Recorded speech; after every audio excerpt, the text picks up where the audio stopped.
வணக்கம், welcome to Rudra's kitchen. இன்றைக்கி நம்ம பண்ண போகிற ரெசிபி பால் கொழுக்கட்டை. வாங்க எப்படி செய்யலாம். பால் கொழுக்கட்டைக்கு தேவையான பொருட்கள் பார்க்கலாம். இப்போ 1 கிளாஸ் பச்சரிசி மாவு, சர்க்கரை, தேங்காய் துருவல், சால்ட், நெய், தேவையான அளவு தண்ணி, ஏலக்காய் பொடி, சர்க்கரை போட்டு நுணுக்கி வச்சுருக்கேன். 1/2 லிட்டர் பால். மாவு உருண்டை பிடிக்கிறதுக்கு சுடு தண்ணியை சுட வைக்கணும்.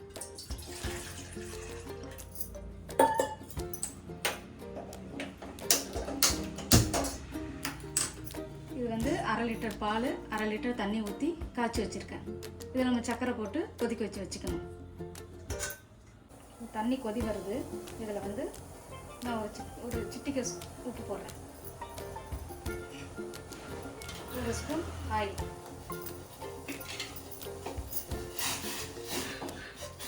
இப்போ இந்த கொதி வந்த உடனே நிறுத்திடணும். கொதிக்க மாவில் ஊற்றி பிசையக்கூடாது. இந்த மாவை இந்த பாத்திரத்தில் கட்டிட்டு இந்த தண்ணியை கொஞ்சம் கொஞ்சமாக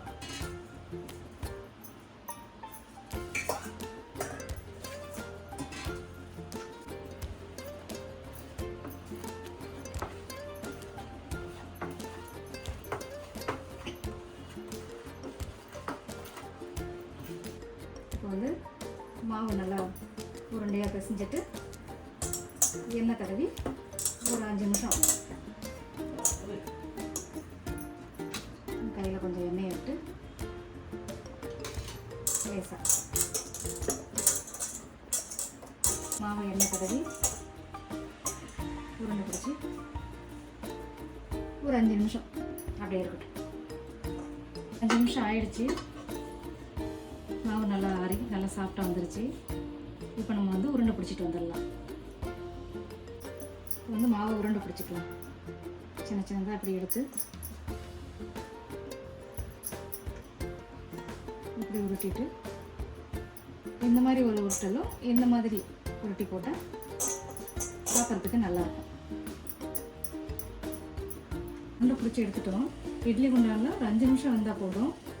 ஜாஸ்தி வேக வைக்க வேண்டாம். இப்போ தண்ணி கொதிக்குது. இப்போ வந்து இட்லி தட்டில் நெய் தடவி நல்லா நெய் தடவிட்டோம். இதில் வச்சுட்டு இந்த மாவை அதில் கொட்டிங்க.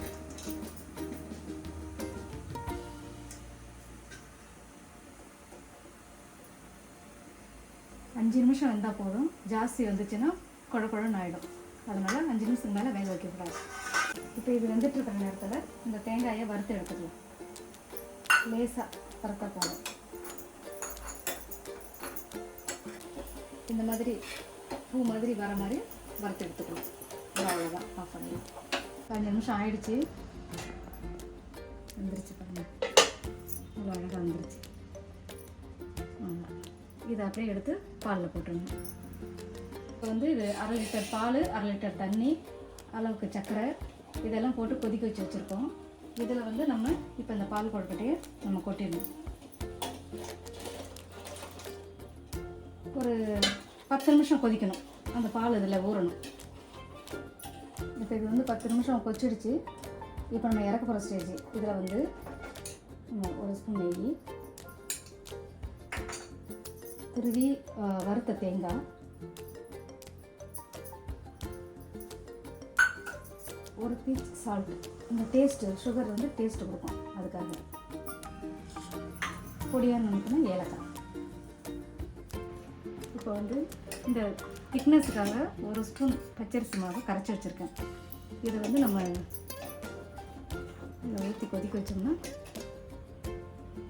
அந்த திக்னஸ் வந்துடும். டேஸ்ட்டாகவும் இருக்கும். பால் கொழுக்கட்டை ரெடி ஆகிடுச்சு. வாங்க சாப்பிட்லாம்.